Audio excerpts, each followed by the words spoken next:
Dios le bendiga y Dios les guarde. Este es su amigo y su hermano Jean Ibrahim García Rivera. Y les quiero dar la bienvenida nuevamente a su podcast Corazones Pródigos. Y hoy estaremos hablando sobre la mesa del Señor durante la crisis. Y para eso hemos invitado al reverendo Víctor Ariel Vázquez, autor de el libro La Mesa Solidaria, un elemento trascendente. Saludos, pastor. Estamos aquí hoy para conversar un poquito sobre lo que es la Santa Cena y especialmente lo que es la Santa Cena en medio de la crisis y cómo esto nos ayuda a hacer un encuentro con Dios. Quisiera que pueda ahí introducir un poquito lo que es la Santa Cena como un encuentro con el Señor que nosotros le servimos. Gloria a Dios. Primero que nada, Dios te bendiga ya y saludo y Dios bendiga a todos los que nos escuchan. No acostumbramos en este tiempo, nuestra generación, llamarle Santa Cena a la Cena del Señor, sino Cena del Señor propiamente, porque creemos que lo que la hace santa no es la cena per se, sino los que participan de ella, ¿no?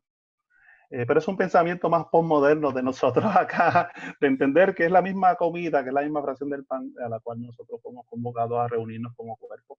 Pero estamos aquí para contestar tu pregunta y conforme el Señor nos lo permita, pues, de gloria a Dios por eso. Amén. Que Dios te bendiga ya. Amén. Amén. ¿Verdad? Leyendo el primer pasaje que entiendo que fue escrito sobre lo que es la Santa Cena en Primera de Corintios, vemos que se repite mucho la frase de cuando se reúnen. En sí, ¿verdad? Lo vemos en un contexto, ¿verdad?, de la antigüedad y que no se compara al de nosotros y la reunión tenía que ser física en ese momento. ¿Y cómo podemos traer eso a nuestra realidad de cuando nos reunimos? ¿Podemos hacerlo eso por medio de la tecnología o solamente tiene que ser una reunión física en un mismo sitio todos reunidos? Bueno, gracias por la pregunta. Claro que sí, que el cuestionamiento del apóstol Pablo a la iglesia de los Corintios es la importancia de que se hagan las cosas correctamente cuando se sienten a participar y a comer, ¿verdad? Hablando de la comida per se, pero no como una comida común, sino como una comida en el nombre del Señor como iglesia y cuerpo de Cristo. Que ya eso hace en sí mismo que la comida no sea, aunque sean los mismos alimentos que coman anteriormente, pero en esta ocasión se hace presente por medio de la fe, por medio de la oración y la consagración, la presencia del Señor en ese acto, ¿ves? No es lo mismo comerte, Señor, gracias por este arroz, por esta habichuela, por este alimento, y te lo comiste y ya tú solo, ¿no? O con tu familia. Que sea la iglesia la que se reúne, como en la antigüedad que se reunían en las casas, no habían templos, se reunían en las casas a compartir el pan entre ellos. Había una controversia en cuanto a esas reuniones, pero las podemos hablar más adelante.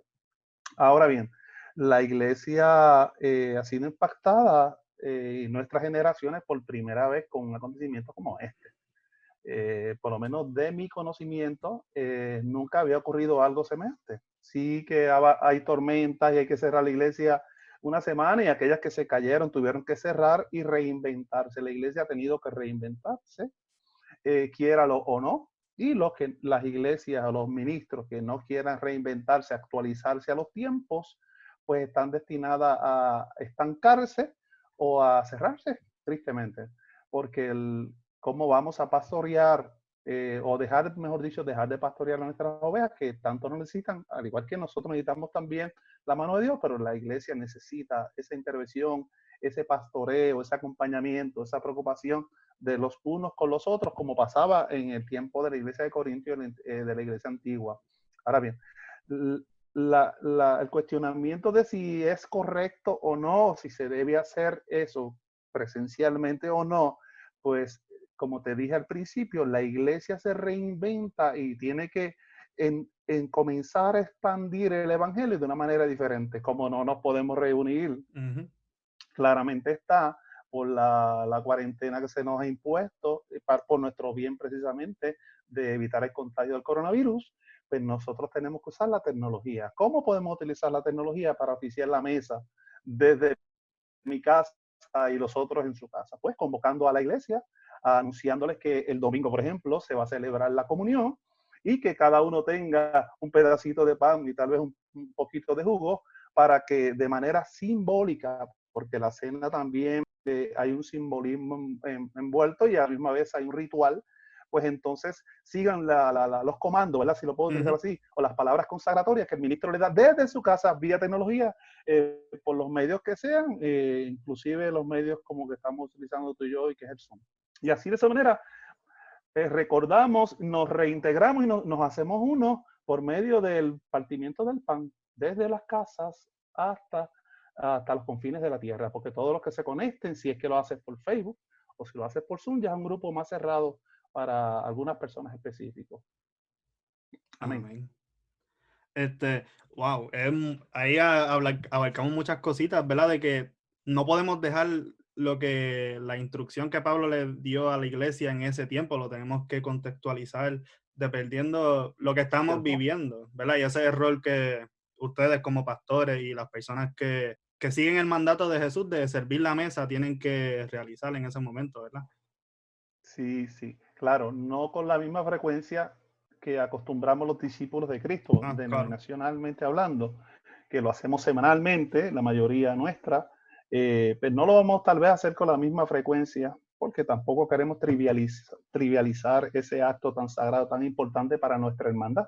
Recuerda que los discípulos de Cristo nacemos de una controversia eucarística, o sea, de una controversia sobre la cena del Señor, de a quién se le debe dar y a quién no. Y por causa de eso se dividen, se separan de su concilio, de su hermandad, nuestros fundadores, Alejandro Campbell. Y entonces de ahí es que empieza a comenzar la formación, luego con Barton Stone, de la Iglesia Cristiana Discípulos de Cristo. O sea que en esencia, la Iglesia Cristiana Discípulos de Cristo, aleluya, nace de una controversia sobre la mesa. Entonces, por eso es que los discípulos de Cristo nos apasiona tanto la mesa y por eso es que la servimos semanalmente. Porque nuestro fundador, el fundador de la Iglesia Cristiana Discípulos de Cristo, en Estados Unidos precisamente, decía, si la iglesia se reunía el primer día de la semana para compartir el pan, o sea, el domingo, y compartían todas las cosas y tenían todas las cosas en común, pues nosotros debemos ser una iglesia bíblica y por lo tanto vamos a reunirnos semanalmente. Y de ahí nace nuestra tradición y por eso es que los discípulos celebramos la mesa así. Pero sí, eso no quiere decir que si no lo celebramos semanal, pues estamos condenados o estamos apartándonos de nuestra doctrina. Todo lo contrario.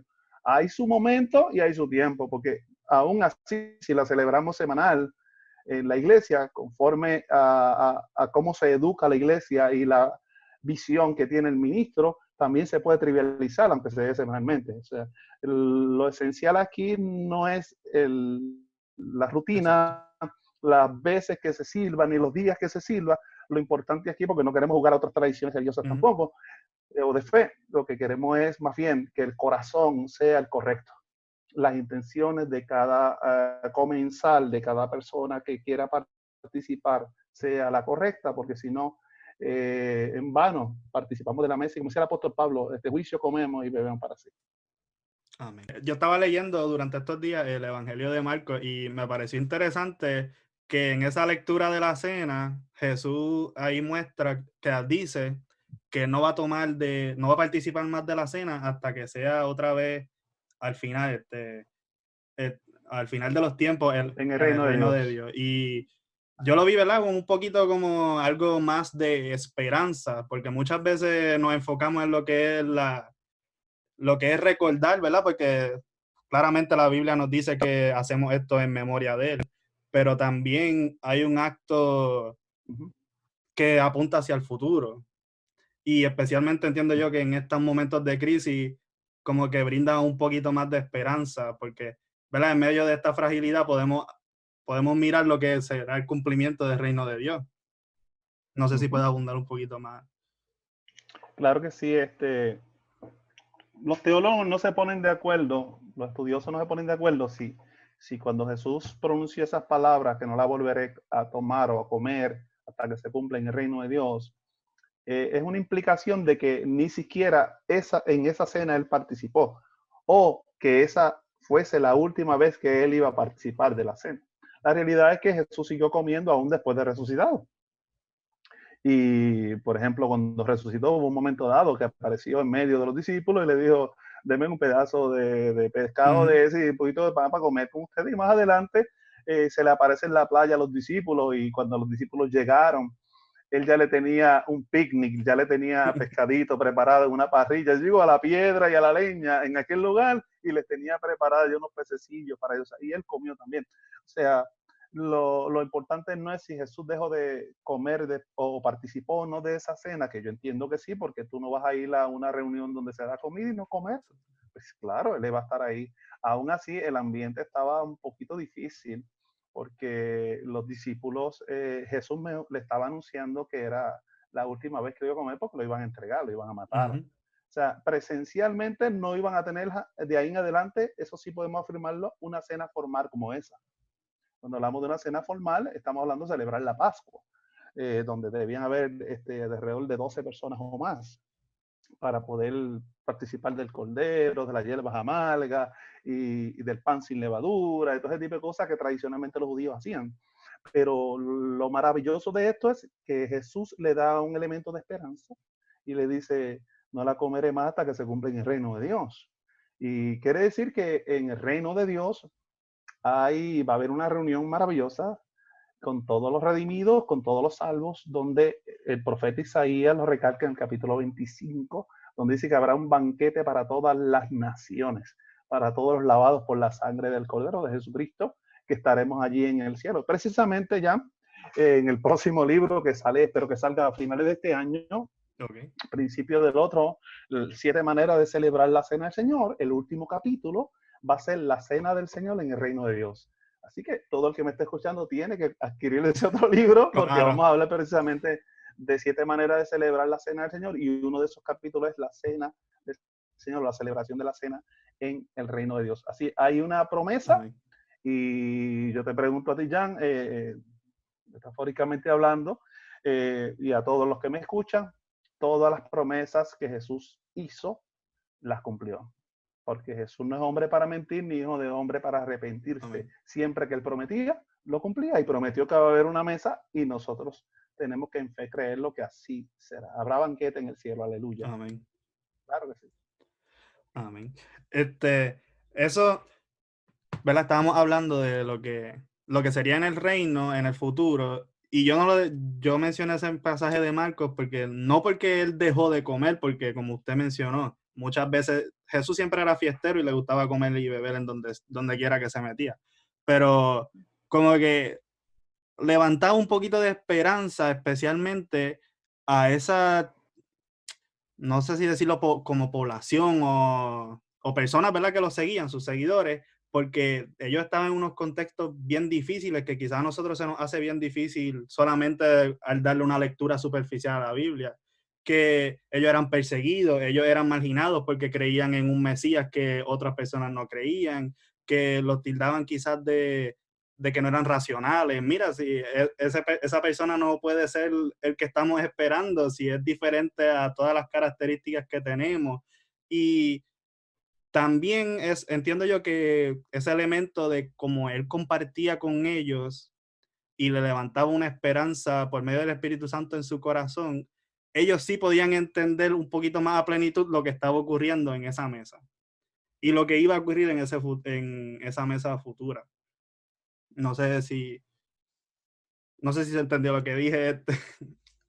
Sí, el contexto que ellos vivían, que estaban viviendo, no era un contexto como el nuestro, no era una cultura democrática, era una cultura de persecución, una cultura de sospecha, era mucha marginación, una cultura patriarcal donde el hombre mandaba y el resto pues se echaba hacia el lado, lo demás se podía cuantificar, se podía comprar, se podía ponerle un precio, pero a la misma vez cuando hablamos en cuanto a la fe y al elemento nuevo que están recibiendo los discípulos, el insumo nuevo de lo que está diciendo Jesús, yo me lo imagino a ellos bien atentos a lo que Jesús está diciendo, y cada palabra que Jesús pronuncia tiene un significado nuevo y también inesperado para ellos por lo que acabas de decir, porque yo esperaba un rey, no esperaban a un cordero, esperaban un león que los pudiera libertar de la opresión romana, ¿no?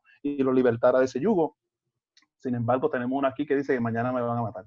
O sea, esta noche me vienen a buscar, que era jueves en la noche, y ya mañana no voy a estar con ustedes, pero no se preocupen, yo enviaré el Consolador y todo ese tipo de cosas. Pero lo importante en esta mesa es que le dice, ahora pues yo no estaré con ustedes, pero siempre que ustedes se reúnan a compartir el pan y la mesa, háganlo en memoria de mí. Y nos da una ordenanza de ahí en adelante para que la iglesia memorice, para que la iglesia recuerde, para que la iglesia continúe con esta, si lo podemos llamar ordenanza, otras iglesias lo llaman sacramento, que haya coinonía, comunión entre ellos, porque por eso soy discípulo de Cristo. Para nosotros la mesa es trascendental y es el centro del culto. Claro, está la predicación, pero en la mesa hay un elemento de unidad que debe existir y que nos obliga con cuerdas de amor a unirnos a todos los que estén reunidos en el nombre de Jesús y a toda la iglesia universal, a ser uno como Cristo siempre pretendió que fuesen los discípulos y fuesen los que creían en su nombre. Digamos que sean uno, así Padre, como tú y yo somos uno. Y eso es lo que buscaba Jesús más bien con eso. Jesús entonces les imparte esperanza en medio de la desesperanza, en medio de la preocupación, en que cómo que ya no vas a estar, entonces ¿qué vamos a hacer nosotros? Entonces Jesús le dice, tranquilo, no la volveremos a comer aquí, pero habrá un lugar donde sí la vamos a comer y ustedes van a estar allí. Amén. Qué maravillosa esperanza de saber que tú y yo podemos estar allí, porque Jesús no es un Dios, no era un Dios ni un Mesías que hacía acepción de personas. Todo aquel que viene a él le abría el corazón, le abría los brazos y los bendecía. Y le abría, mira, bienaventurado, ¿verdad? Porque de vosotros era el reino de los cielos. Y entonces eso lo hacía continuamente con la gente, más bien la gente marginada, la gente que venían a él. Porque Jesús, aunque no fuese marginado y venías a él, y si verdaderamente tus intenciones eran las correctas, él te recibía porque él está para todo el mundo. Ese es el Dios que no todo el mundo puede aceptar. Ese es el Cristo que no todo el mundo le gusta, que puede aceptar a todo el mundo. De eso habla mi libro. Y por eso a veces mucha gente se hace preguntas y se cuestionan, unos para bien y otros para seguir pensando y cuestionándose de que la mesa es exclusiva para algunos y para otros no. Yo creo que todo aquel que viene a él en humillación, se arrepiente de pecado y reconoce a Jesús como Señor de su vida, puede participar de la mesa, y en el cielo, en la mesa universal, habrá muchas, pero muchas sorpresas, como dice el profeta, para todas las naciones. Amén. Amén. Amén. Los primeros episodios de este podcast hablan sobre la parábola del hijo perdido, ¿verdad? La parábola del hijo pródigo, como conocemos. Y, ¿verdad? Ahí vemos entablado, enmarcado lo que usted acaba de decir, que hay gente que piensa como el hijo mayor que el amor de Dios y la gracia de Dios es para algunos nada más, y mientras que otros no lo merecen. Exacto, es como que yo me quedé aquí con mi padre, yo soy el que merezco. Y las personas que se van y vuelven, o los que nunca han estado y quieren entrar a participar con el Señor de sus bendiciones, de su amor y de su gracia, pues que quizás no lo merecen. Podemos llegar a tener esos pensamientos, y es bueno enfrentarnos con la palabra del Señor a poder reconsiderar nuestros paradigmas que naturalmente son así, pero necesitamos que la gracia del Señor nos la siga transformando cada día para ser más como Él. La pregunta que tenemos que hacerlo, ¿yo la merezco? Amén. ¿Tú la mereces? ¿Quién la merece? Porque todos somos pecadores y estamos destituidos de la gracia de Dios. Aun cuando reconozcamos al Señor, seguimos fallándole. Cada día tenemos que arrepentirnos, pedir perdón por nuestros pecados. Una vez escuché a un pastor que decía, apuesta el día sin pecar, yo llevo más o menos 4 días y no he pecado. Más adelante, ese pastor cayó en adulterio y fue destituido de su ministerio. Y ese era el que decía que podía estar días sin pecar. ¿Por qué? Porque nos ponemos altivos de corazón, nos ponemos orgullosos y podemos pensar que yo sí soy digno, pero otros no.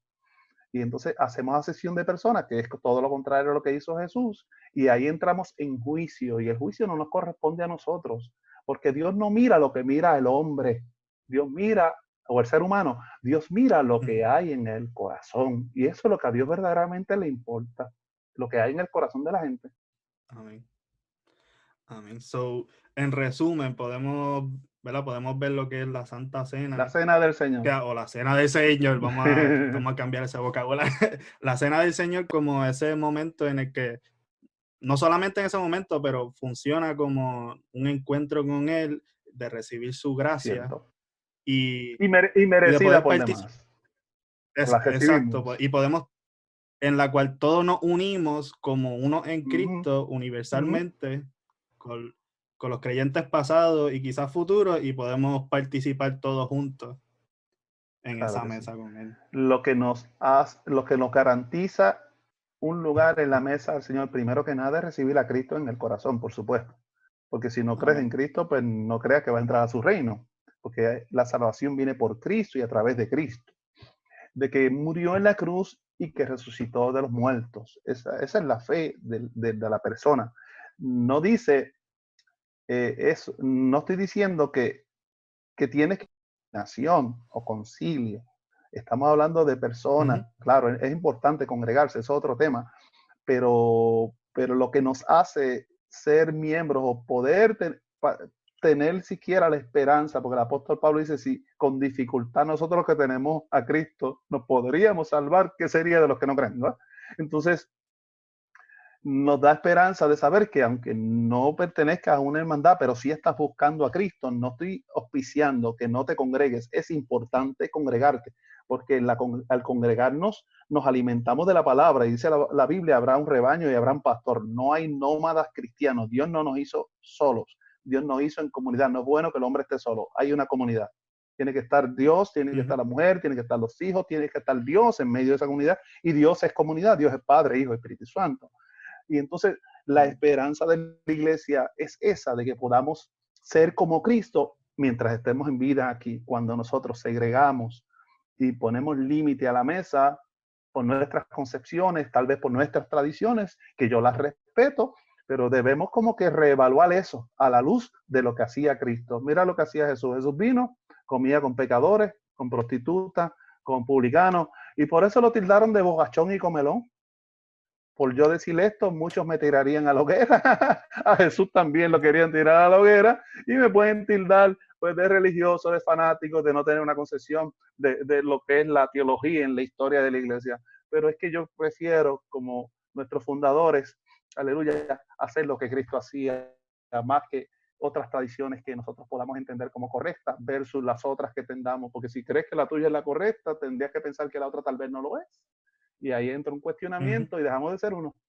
Lo que nos une es la invitación que hace Cristo, porque yo no invito a la mesa es del Señor. Yo invito en el nombre del Señor, ujú, pero quien invita en sí convence al corazón para que participe de los elementos, porque más allá de la oblea y del juguito, es la esencia de la unidad y del amor fraternal entre todos los cristianos, entre todos los que tienen la fe depositada en el Señor.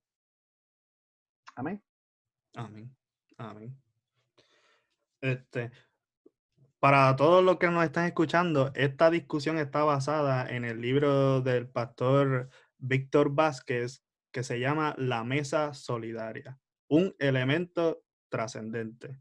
Pastor, si usted quiere dar un resumencito de lo que es su libro que ya está publicado y de nuevamente mencionar el que está en proceso. Amén. Mira, más que pretender que la gente adquiera mi libro, que claro, todo escritor quiere que su libro sea vendido y que la gente lo pueda leer, está el interés de que podamos meditar y reflexionar sobre las palabras de Jesús, sobre el ejemplo que nos Amén. da la iglesia naciente una vez resucita Jesús y ya ellos se encuentran solos y tienen que seguir hacia adelante evangelizando y gracias a lo que ellos hicieron, pues hoy el evangelio llegó a nosotros, de cómo la iglesia, porque tampoco podemos descartar la historia de la iglesia, de cómo la iglesia desde sus propios acercamientos ha entendido la mesa del Señor y descubrir que hay algo que nos une, que hay algo que es esencial, que es céntrico, que nos une a todas las denominaciones cristianas y es el amor de Dios en nuestros corazones. Siempre que Jesús sea el centro de la mesa, habrá unidad. Siempre que Jesús sea el centro de la mesa, habrá amor de los unos para con los otros. No olvidemos eso, no, siempre tengámoslo de perspectiva, que Jesús siempre añadía, Jesús nunca restaba. Aleluya. Y siempre estaba pendiente de aquellos que eran marginados, de aquellos que no eran contados como personas siquiera, con aquellos que no podían.